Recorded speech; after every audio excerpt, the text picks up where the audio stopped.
സംസ്ഥാനത്ത് ഇടതുപക്ഷവും ബിജെപിയും തമ്മിൽ വലിയ അന്തർധാരയുണ്ടെന്ന് രാജ്മോഹൻ ഉണ്ണിത്താൻ എംപി. കാഞ്ഞങ്ങാട്ട് നിയോജക മണ്ഡലം UDF സ്ഥാനാർത്ഥി ഷൈജി ഓട്ടപ്പള്ളിയുടെ തെരഞ്ഞെടുപ്പ് കൺവെൻഷൻ ഉദ്ഘാടനം ചെയ്ത് സംസാരിക്കുകയായിരുന്നു അദ്ദേഹം. This news sponsored by Manual Silks, Mega Mall, Main Road, Kanyangad. Also at Kannur, Irati and Pattambi.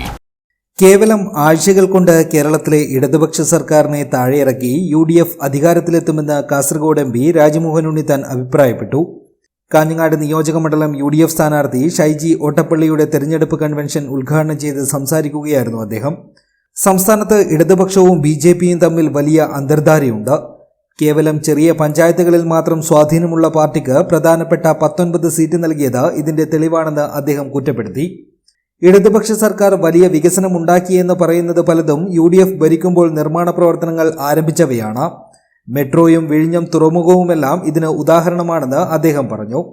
നമ്മുടെ രാജ്യത്തിന്റെ ആചാരങ്ങളെയും അനുഷ്ഠാനങ്ങളെയും അട്ടിമറിച്ചുകൊണ്ട് ഒരു കോടതി വിധിയുടെ മറവിൽ നൈതിക ബ്രഹ്മചാരിയായ അയ്യപ്പന്റെ ക്ഷേത്രത്തിൽ ശബരിമലയിൽ സ്ത്രീകളെ പ്രവേശിപ്പിക്കാൻ അഹോരാത്രം കഷ്ടപ്പെട്ട ഒരു ഗവൺമെന്റാണ് കേരളം ഭരിക്കുന്നത്.